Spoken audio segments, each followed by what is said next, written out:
আমার প্রিয় ছাত্রছাত্রীরা, আশা করি তোমরা সবাই ভালো আছো। প্রথম পর্বের মূল্যায়ন 2025 নিয়ে হাজির হয়েছি। আজ আমরা তৃতীয় শ্রেণীর বাংলা বিষয় নিয়ে আলোচনা করব। পরবর্তী ভিডিওতে চতুর্থ শ্রেণীর বাংলা বিষয় নিয়ে আলোচনা হবে। আস্তে আস্তে সকল শ্রেণীর সকল বিষয় নিয়ে আলোচনা হবে। দেখো, যদি ভিডিওটা ভালো লাগে লাইক কমেন্ট শেয়ার করবে। চ্যানেলে যদি নতুন থাকো চ্যানেলে সাবস্ক্রাইব করে পাশে থাকা বেল আইকনটা বাজিয়ে দেবে, যাতে আমার তৈরি পরবর্তী ভিডিওগুলো সবার আগে তোমার কাছে পৌঁছায়।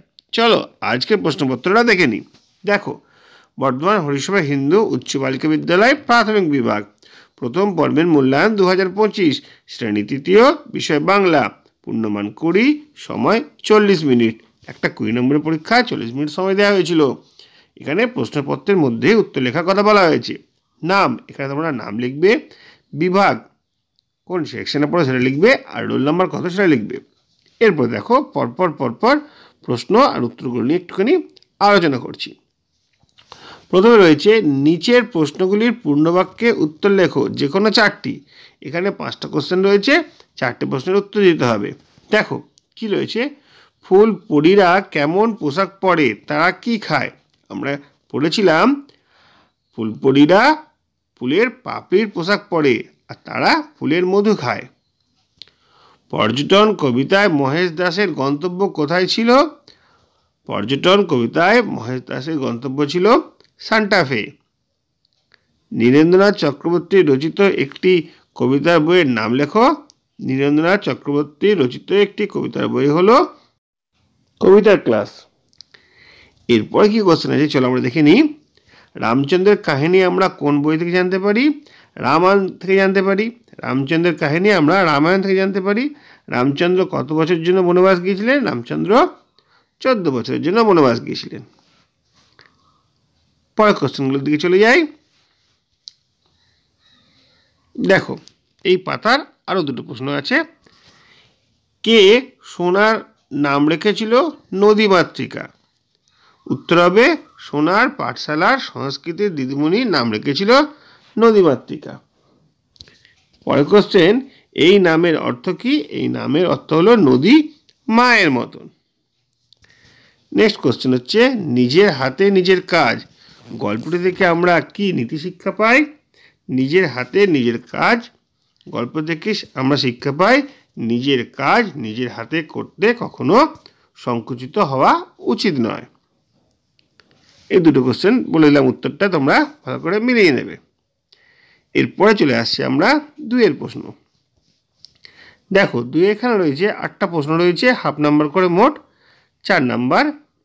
আমরা প্রশ্নগুলোর উত্তর ভালো করে বোঝার চেষ্টা করব। চাষির ছেলের বউ ছিল খুব বুদ্ধিমতী।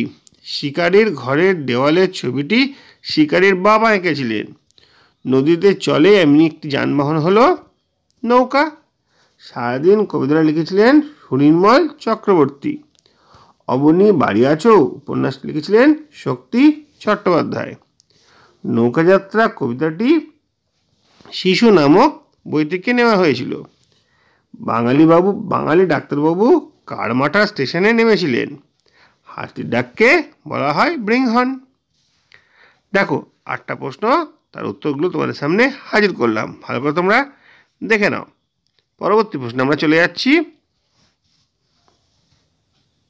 দেখো এখানে কি রয়েছে, দেখো শব্দ যুগলের অর্থ পার্থক্য দেখাও। দুটো করে শব্দ রয়েছে, তাদের মধ্যে কি অর্থ রয়েছে সেগুলো তোমাদের বলতে হবে। মন হচ্ছে হৃদয়, আর মন হচ্ছে ওজন বা ওজনের পরিমাপ। দেশ হচ্ছে রাষ্ট্র, আর দেশ হচ্ছে হিংসা। 4 কোশ্চেনটা হচ্ছে সাজিয়ে লেখো। এটা সাজিয়ে লিখলে হবে হামাগড়ি, আর এটা সাজিয়ে লিখলে হবে মহিষ বাঁধান। 1 কথা প্রকাশ লেখো, যে কোনো 2টি। যার বুকে সোনা থাকে হিরণ্যবক্ষা। প্রকৃতিকে চিনতে বুঝতে জানতে ও আপন করে নিতে ভালোবাসে যারা, তাদেরকে বলে প্রকৃতি পড়ুয়া। আর ভালো করে দেখা বা পরীক্ষা করা হচ্ছে নিরীক্ষণ। ঠিক আছে, আমরা পরের কোশ্চেনের দিকে চলে যাব। দেখো এখানে কি কোশ্চেন রয়েছে, বিপরীত শব্দ লেখো। গা হবে শহর, অনেক হবে অল্প, মস্ত হবে কম, আর বোঝাই হবে খালি। দুটো বাক্য রচনা লিখতে দিয়েছে। বাক্য রচনা তোমরা নিজেরা পারবে। সমুদ্র আর অদ্ভুত। সমুদ্রের ঢেউ অতি সুন্দর আর জাদুকর অদ্ভুত রঙের পোশাক পরেছিল। এরপরে চলে এসেছি আমরা 8 প্রশ্ন। দেখো 8 প্রশ্ন রয়েছে বাক্য বাড়াও। দুটো বাক্য রয়েছে, বাক্যগুলোকে বাড়াতে হবে। ব্র্যাকেটে তার কারণ দেওয়া রয়েছে। ভালো লাগে নানা ছবি আঁকতে। কখন? সারাদিন নানা ছবি আঁকতে ভালো লাগে। দুইজনেই বন্ধু হয়ে গেল। দুইজনেই খুব বন্ধু হয়ে গেল। কেমন বন্ধু? খুব বন্ধু হয়ে গেল। দুজনেই খুব বন্ধু হয়ে গেল। ঠিক আছে, এইভাবে দেখো 20 নম্বর প্রশ্নের উত্তর সমেত তোমাদের সামনে হাজির করলাম। আশা করি তোমাদের বুঝতে কোনো সমস্যা হয়নি। পরবর্তী ভিডিওর দিকে নজর রাখো।